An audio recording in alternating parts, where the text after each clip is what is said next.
We have golf ending a 91-day layoff, longest on the tour since 1943, beginning Thursday with the Charles Schwab Challenge. Some big names, guys. All the top 5 and 60 in the top 20 in the official World Golf Rankings. We'll start with the number 1 ranked player in the world, Rory McIlroy. He is your favorite, 8-1 at Caesars Sportsbook. Has not finished outside the top 5 in any start this year. However, it is his first career start at Colonial. John Rahm and Justin Thomas. Rahm, the number 2 ranked player in the world, making his 4th straight appearance at Colonial.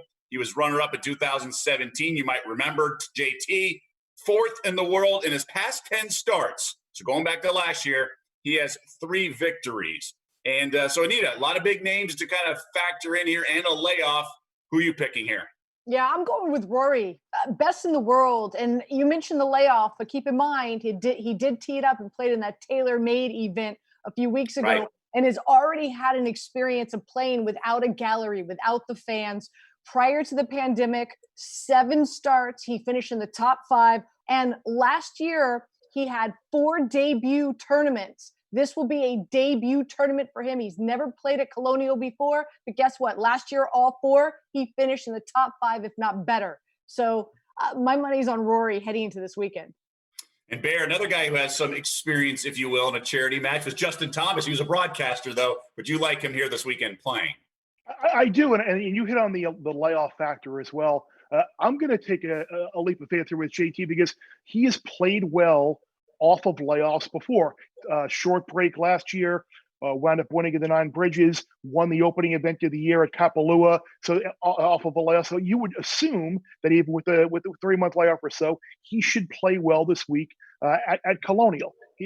Some of the things that people talk about with no patrons and no spectators, the rough may come into play. Yeah, he may be a little wayward with his drives, but he is one of the best wedge players in the game in the world. So I don't think that's going to be a huge factor with him. I like the price on Justin Thomas this week, and I think 15, 16 to 1 or so. I like JT a lot. And let's check out the rest of the field, the best of the rest, if you will. And like I said, big names at the top. We have Koepka, Webb Simpson, Dustin Johnson at 25-1, Patrick Reed, Ricky Fowler, everyone showing up for this one. Now, of those guys, I think I like Dustin Johnson here at 25-1. It's a tie for the longest odds he's had all season. He's won at least 1 tournament in every season so far. So I'm not going to say he's due, but I think at some point we're going to see vintage DJ. So I'm hoping it's this weekend. And when you can get 25-1 with a guy like that, I'll take it. Bear, the next tier of players, who stands out to you?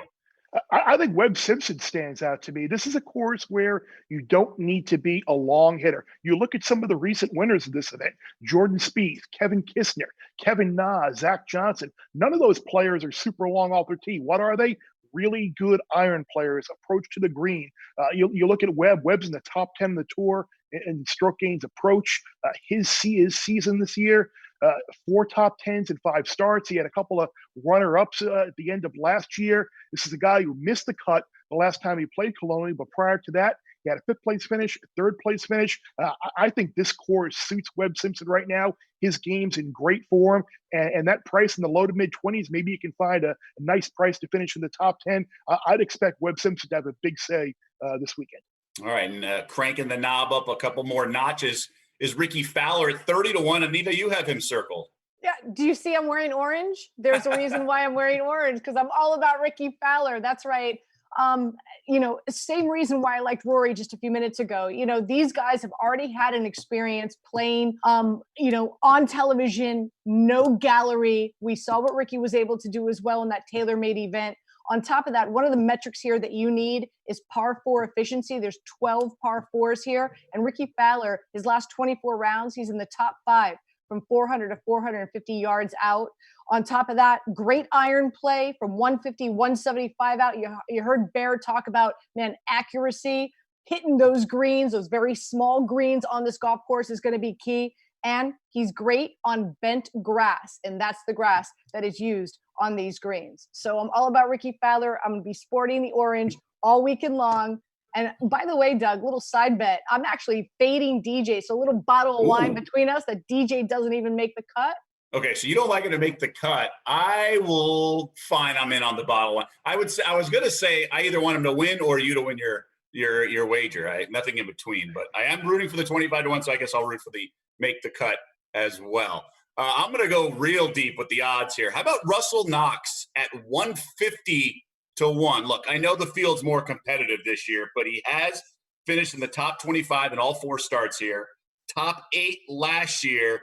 Look, you talked about familiarity and how the game suits itself to certain courses. I'll take a flyer at 150-1 on Russell Knox.